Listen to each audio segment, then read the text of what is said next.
Here's what you're about to watch. Mohamed El-Erian, the Wharton School Rene Kern professor and Allianz chief economic advisor, joins Squawk Box to discuss news of President Trump postponing strikes against Iranian power plants. In the clip coming up, Mohamed El-Erian lays out why the next few days could determine the direction of not just the Iran conflict, but global markets. You're going to hear how quickly sentiment shifted from fear to relief, why markets violently reversed, and what's really at stake beneath the headlines. Pay close attention to how he connects geopolitics, oil, and financial systems, because after the clip, I'm going to come back and walk you through what it really means, what the market might be missing, and how you should be thinking about this as an investor. If you get value from this video, share your thoughts in the comments, and subscribe to the YouTube channel so you don't miss out on the next important analysis update. Now, let's watch the video. Let's get to Mohamed El-Erian. What are your thoughts, Mohamed? We were down 250 on the Dow. Futures were now up 1,000 points. 1,200. It's an important turnaround, Joel, because we were seeing flight to cash as the only safe haven, and that was contracting markets in a significant manner. The big question for me right now is not only do these talks continue constructively, but can you get Israel to buy in as well? Because there are three warring parties in this war. So there's a lot of uncertainty still, but it's much better for markets than what it looked like just 10 minutes ago. Hey, Mohamed, the idea that Israel would move against the United States at this point, I think they've been surprised and thrilled that the United States has moved in lockstep to support their goals to this point. I would have a hard time imagining that Israel would do something that the United States is saying they don't want to do anymore. But I will say the complexities here, what Iran had been floating that it wanted, are going to be very hard to deliver. They said things like they want the Strait of Hormuz to now operate very differently in the future, that they would like to see everyone have to kind of buy into getting approval from Iran to go through, which I know the Gulf states are not going to go along with. And they want to be assured that they will not have any strikes that come against them in the future. And I think that's a nearly impossible admission for either the United States or Israel. So I guess the details, as always, will be what decides this. But the market is very quickly reading that this is a huge step down in the escalation that we'd seen to this point. It is, especially if you stop the military attacks, as suggested in the president's Truth Social. Political scientists have had enormous difficulty defining an off-ramp that can attract two, let alone three parties to this war. So that's the complexity of it, is that the objectives of the three are not aligned. If the U.S. can force objectives, because right now the U.S. is the only one that can declare victory. The other two cannot declare victory. So if the U.S. can impose its will on the other two, then we have an interruption into something that went from simply disruptions to structural damage that takes years to fix. And as we got to structural damage, you started seeing tipping points in economic and finance. It's pretty amazing, Mohamed, because earlier, first thing I saw on Market Watch was investors need to know that if they're counting on the taco trade, it's not going to work this time. And this is exactly, anyone short this market at this point now can feel what a true squeeze is. What's weird about the text and the president's Truth Social comments, Mohamed, every once in a while we heard the president say, yeah, Iran wants to make a deal, but then on the other hand, we'd hear him say there's no one left to talk to. They're all dead. So that there couldn't be talks occurring. This was happening for the last 48 hours, very good and productive conversations with whom? And what do you think it entailed? You don't know. None of us know at this point. And is it as substantive as you think the president is making it out to be at this point? We don't know. And you raise an important question. Who are we talking to on the Iranian side? Let's not also forget that as we've eliminated the top layers, command and control has been shifted down to the field, to field commanders who have a pre-existing order to take advantage of, quote, opportunistic targets. So can you control the ground? Can you control the field? There's lots of question marks. But what you see in the market is exactly what you said. People were short. They were positioned for a further escalation because of the 48-hour ultimatum that was given to Iran and the counter threat of Iran, and the fact that Israel started attacking electricity infrastructure in Tehran already. So they were positioned for an escalation, and suddenly you have the possibility of a de-escalation, and the market is reacting violently to that change. We had just finished talking to Rich Goldberg, and I mentioned the Goldman Sachs forecast, and I almost started laughing when I first heard it, because WT was at 98. So they went out on a limb, Goldman, and said, we think it'll be at 98 for the next month. But then they said for the month after that, 105. And I said, how can you possibly make any determinations when you don't know what the next headline or Truth Social post could be? So we went from 98, where are we now? We're 88, 87 right now. So this totally depends on what happens on the ground between the United States and Iran for the near term. It does, but I would also add that we have crossed some important economic and financial lines. There has been long-term damage. Qatar announced last week that 17% of its LNG production is taken out for a number of years. We've seen other infrastructure. You may miss a whole planting season in the fertilizer story you just ran. Today, I have an FT article suggesting that the flow of funds from the GCC to the rest of the world is not going to be as ample. They've provided $800 billion in the last 4 years for investments elsewhere. That may not be as ample because of the need to invest in your own country and fix your own country and protect your own citizen. So we are going to see quite a tail in terms of the economic and financial implications that the market is yet to fully price in. Mohamed, watching these moves, obviously this is the idea that, okay, we're not facing a deadline that comes tonight, but President Trump likes to move far more quickly than traditional political moves take place. He's extending a 5-day window to negotiate all of this, which gets us either to Friday morning, if that is 5 days from now, or till Friday evening, if that's 5 days from the existing deadline tonight. We could be setting ourselves up for a potential reset of everything this coming weekend if those talks don't move as quickly as he would like to see over the next 5 days. If not before. So what happens in the next 5 days if whatever central command is left in Iran cannot control the field commanders? What happens if Israel doesn't follow the U.S.? So a lot can happen in the next 5 days, let alone what happens in 5 days. So it's going to be really an uncertain period.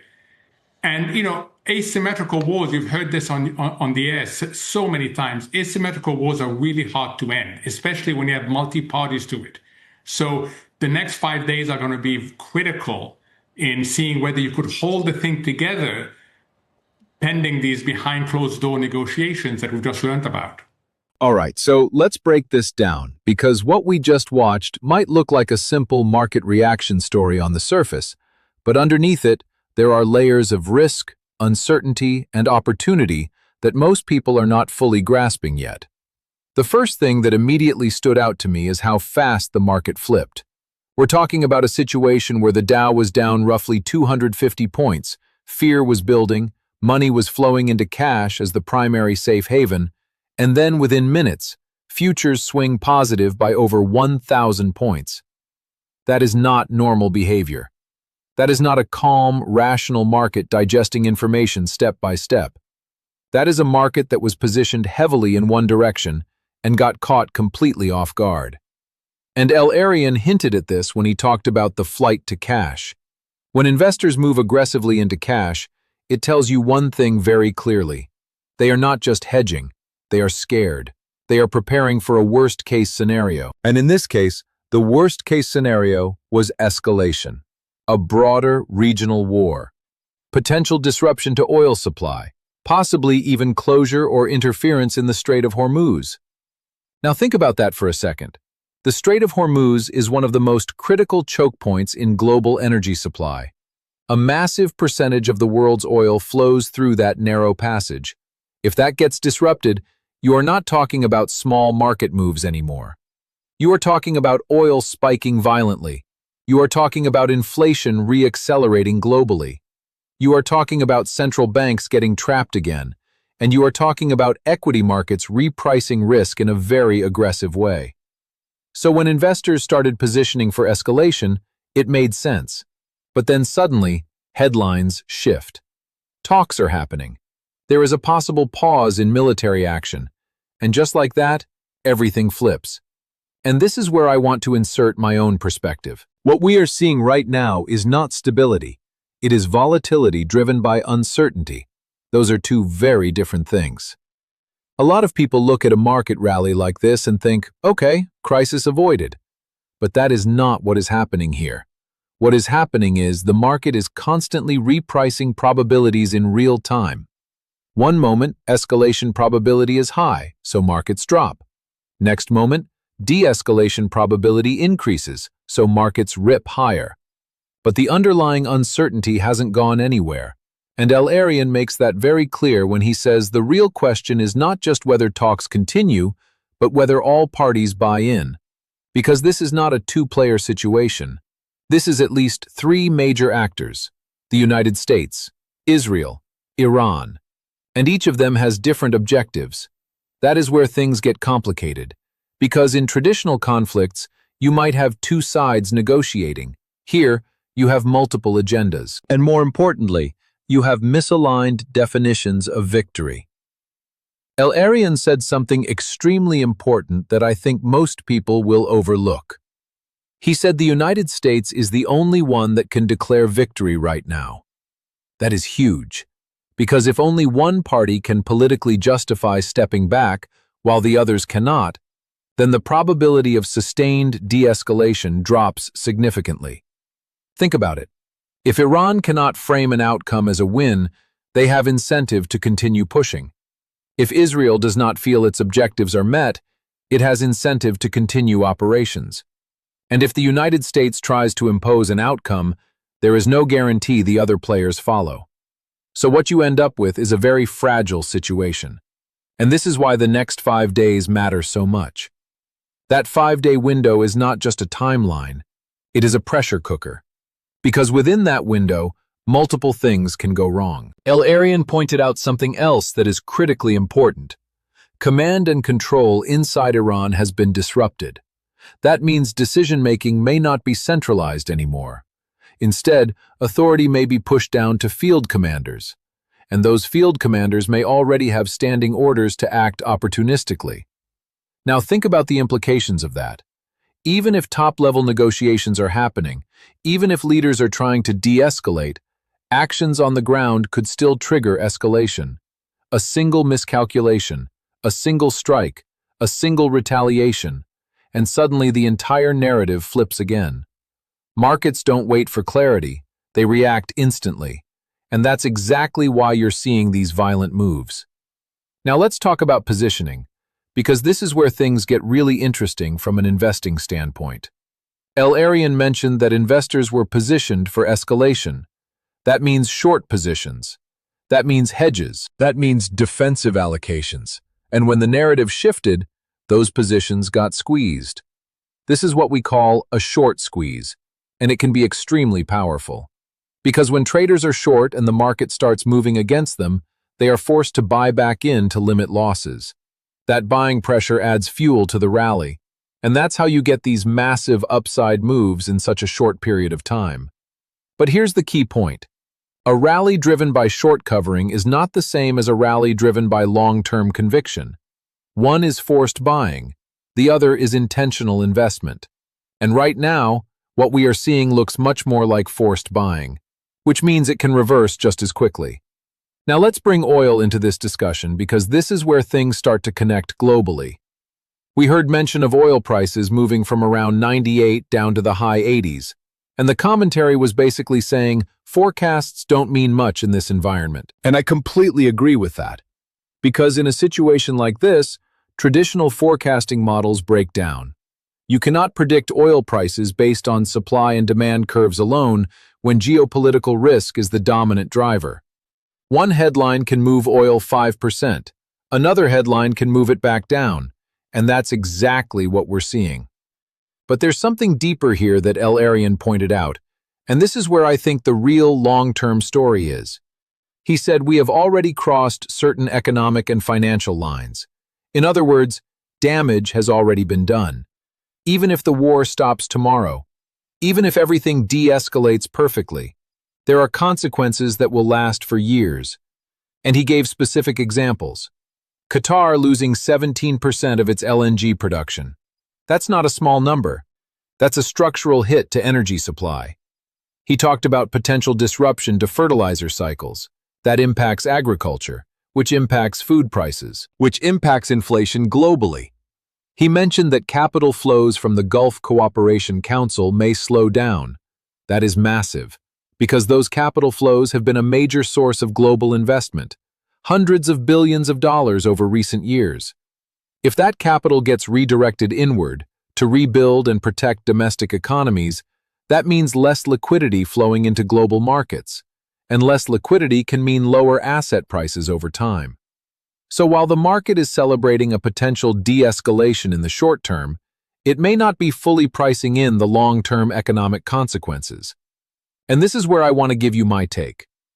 I think the market is still underestimating second-order effects. Everyone is focused on whether bombs are dropping or not, but fewer people are thinking about supply chain disruptions, energy infrastructure damage, capital flow shifts, geopolitical realignment. These things don't resolve in a week. They play out over months and years, and they shape the macro environment in a way that directly impacts stocks.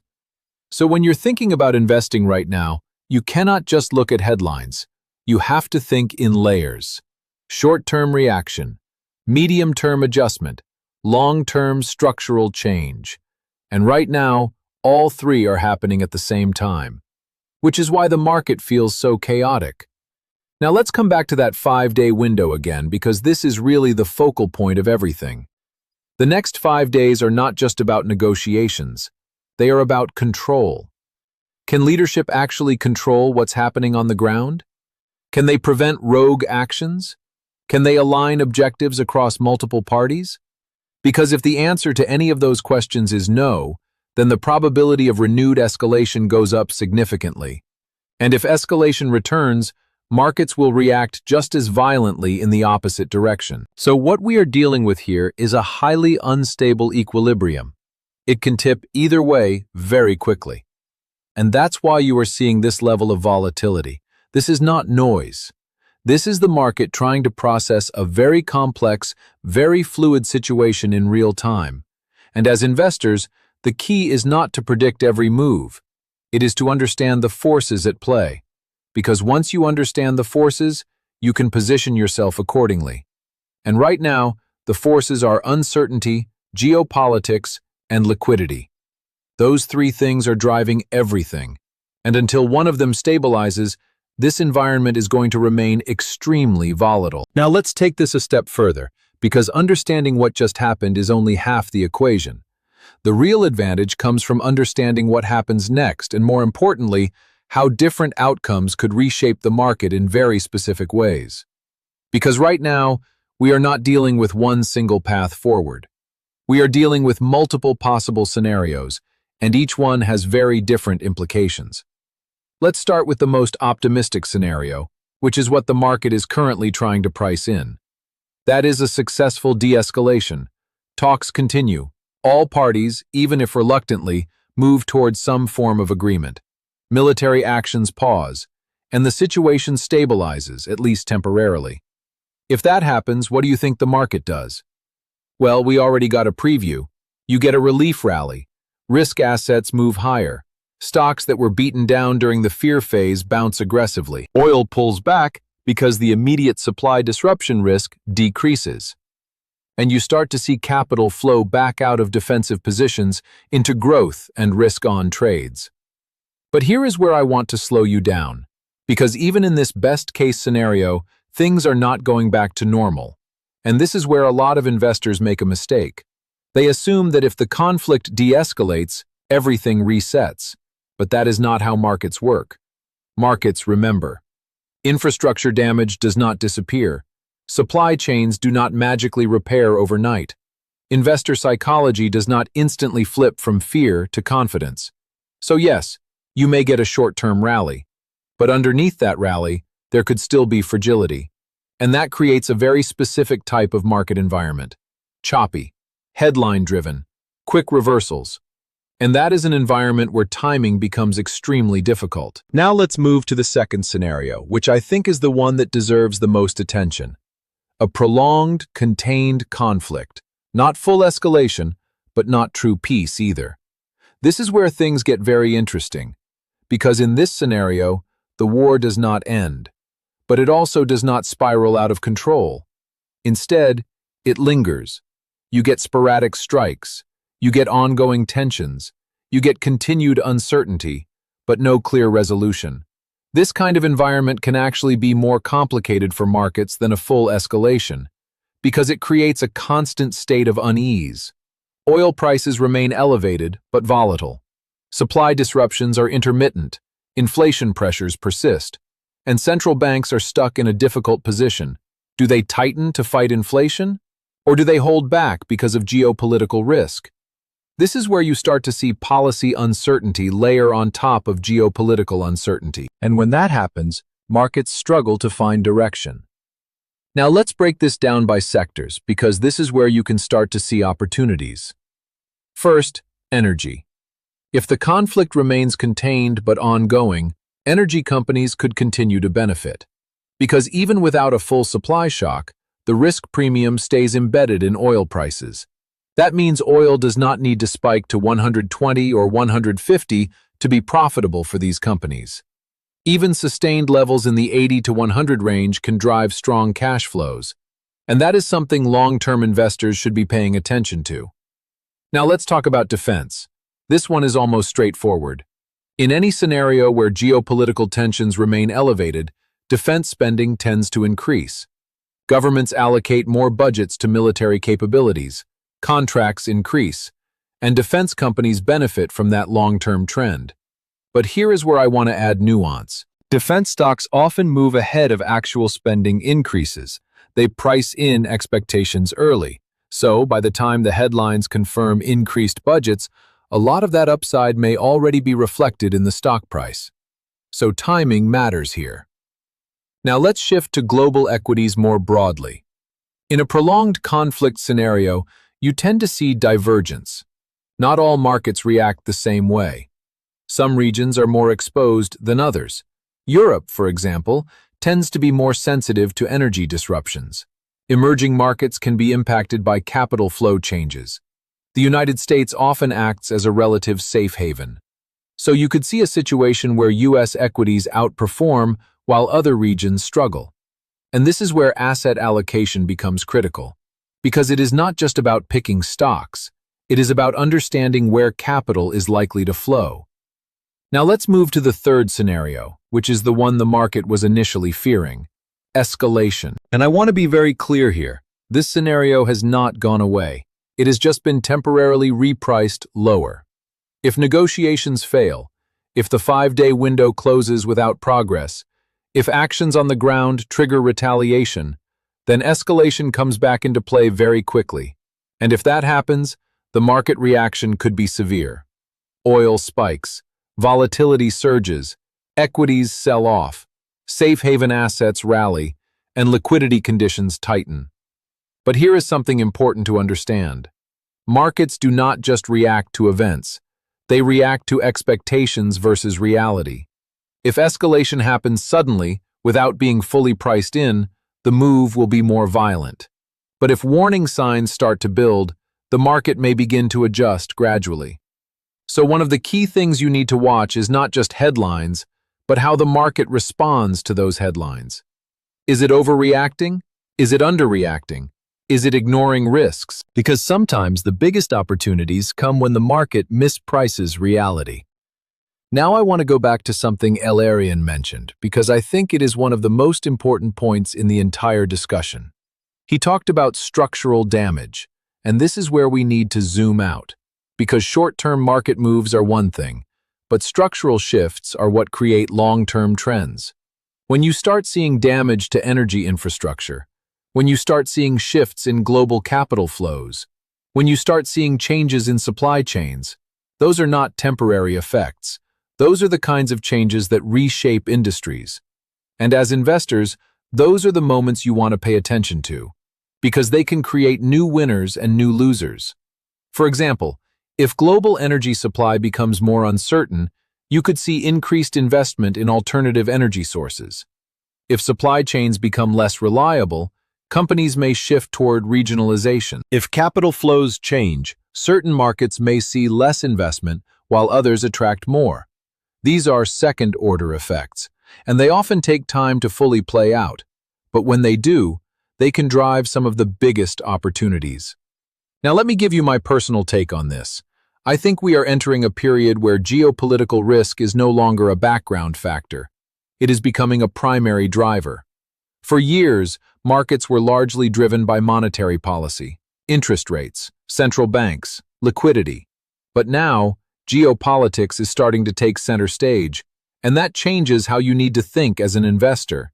Because geopolitical events are harder to model, they are less predictable, and they can change very quickly. So the key is not to try to predict every outcome.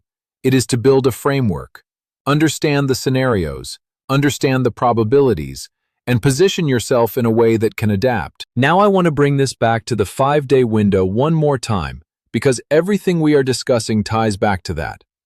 The next few days are not just about negotiations. They are about whether the system can stabilize. Can communication channels hold? Can leadership maintain control? Can expectations align enough to prevent escalation? Because if the answer is yes, then we move toward the first or second scenario. If the answer is no, then the third scenario comes back into focus, and the market will adjust accordingly. And this is where patience becomes extremely important. Because in environments like this, it is very easy to get caught up in short-term moves, to chase rallies, to panic on drops. But the real advantage comes from staying disciplined, from understanding the bigger picture, from not overreacting to every headline, and from positioning yourself based on probabilities, not emotions. Because at the end of the day, the market is not rewarding speed right now. It is rewarding understanding.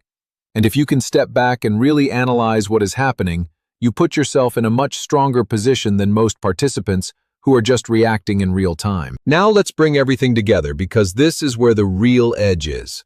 Up to this point, we've talked about what happened, why the market reacted the way it did, and the 3 major scenarios that could play out from here. But none of that matters if you don't translate it into action. Because at the end of the day, the question every investor should be asking right now is simple. What do I actually do with this information? And the answer is not as straightforward as buy or sell. This is one of those environments where the smartest move is not about being aggressive. It is about being strategic. So let's start with positioning. Right now, we are in a market that is being driven by uncertainty, not clarity. And when uncertainty is the dominant force, your goal should not be to maximize returns in the short term. Your goal should be to protect capital while staying exposed to upside. That balance is critical, because if you go too defensive, you miss the rallies. But if you go too aggressive, you get caught in the reversals. So what does that look like in practice? It means maintaining a core position in quality assets, companies with strong balance sheets, consistent cash flows, businesses that can withstand volatility. Because those are the types of companies that tend to hold up better when conditions become unstable. But at the same time, it also means being selective with your risk, not chasing every move, not reacting emotionally to headlines, and not overcommitting to any single outcome. Because right now, no single outcome is guaranteed. Now let's talk about cash, because this is something El-Erian indirectly touched on when he mentioned the flight to cash. Cash is often underestimated. People see it as doing nothing. But in reality, cash is optionality. It gives you flexibility. It allows you to move when opportunities arise. And in volatile environments, that flexibility becomes extremely valuable. Because when markets move quickly, the best opportunities often appear suddenly. And if you are fully invested with no liquidity, you cannot take advantage of them. So holding some level of cash right now is not a weakness. It is a strategic decision. Now let's go deeper into sector positioning because this is where you can start to think more tactically. We talked about energy earlier, and I want to revisit that because energy is one of the most direct ways to express a view on this situation. If tensions remain elevated, even without full escalation, energy prices can stay supported. That benefits energy producers. But here's the key. You don't want to chase energy after it spikes. You want to think about positioning ahead of sustained trends. Because once everyone starts talking about it, a lot of the upside may already be priced in. Now let's talk about defense again, but from a different angle. Defense is not just about immediate conflict. It is about long-term policy shifts. If this situation leads to a broader reassessment of global security, defense spending could increase over multiple years. That creates a structural tailwind. But again, timing matters. You don't want to blindly buy after a surge. You want to look for moments where the market underestimates the duration of that trend. Now let's shift to something that I think is not being talked about enough: global capital flows. El-Erian mentioned that capital from the Gulf region may not be as available for global investment. That is a big deal, because liquidity is one of the most powerful drivers of asset prices. When capital flows freely, markets tend to rise. When capital becomes constrained, markets can struggle. So if we start to see a shift where more capital is being used domestically within those regions, that could have ripple effects across global markets. Less investment into equities, less funding for projects, less liquidity overall. And that is something that may not show up immediately, but could become very important over time. Now let's talk about risk management, because this is where most investors either succeed or fail in environments like this. Risk management is not about avoiding risk entirely.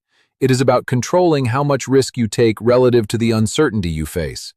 And right now, uncertainty is high. So your risk should be calibrated accordingly. That might mean smaller position sizes. That might mean more diversification. That might mean being quicker to adjust when conditions change. Because in a volatile market, being flexible is more important than being right. You can have the right thesis, but if the market moves against you in the short term and you are overexposed, it does not matter. So flexibility becomes your advantage. Now I want to talk about something psychological, because this is just as important as strategy. In environments like this, emotions run high. Fear when markets drop, excitement when they rally, and that emotional cycle can lead to poor decisions. Buying high, selling low, chasing moves, panicking out of positions. And the way you avoid that is by having a clear framework, knowing what you are looking for, knowing what would change your view, and sticking to that process. Because if you are constantly reacting, you are always one step behind. Now let's zoom out one more time and look at the bigger picture. We are in a moment where multiple forces are converging: geopolitics, energy markets, global liquidity, investor positioning. And when multiple forces converge, outcomes become more complex. But they also create opportunity, because complexity often leads to mispricing, and mispricing is where opportunities exist. So the key is to stay focused, to filter out the noise, to understand what actually matters, and to position yourself accordingly. Now let me give you my honest view. I do not think this situation resolves cleanly. I think there will be periods of calm followed by periods of tension. I think markets will continue to swing between optimism and fear. And I think a lot of investors will struggle because they are trying to find certainty in an environment that does not offer it. But for those who can stay disciplined, for those who can think in scenarios, for those who can manage risk effectively, this environment can actually be very rewarding, because volatility, while uncomfortable, creates opportunity. Now, as we head into the next few days, there are a few key things I will be watching very closely. First, how markets react to new information. Are rallies sustained, or do they fade quickly? Second, how oil behaves. Does it stabilize, or does it continue to swing? Third, whether there are signs of alignment or divergence between the key players involved, because that will give us clues about which scenario is becoming more likely. And finally, whether we start to see signs of those longer-term structural effects that El-Erian talked about, because that is where the real story may be. Not just what happens this week, but what changes over the next year. And if you can identify those changes early, you put yourself in a position to benefit ahead of the broader market. So stay patient, stay focused, and most importantly, stay disciplined. Because in times like this, that is what separates successful investors from everyone else. If you enjoyed the video, like, share your thoughts in the comments, and subscribe to the YouTube channel so you don't miss out on the next important analysis update. Thanks for watching, and I'll see you in the next one.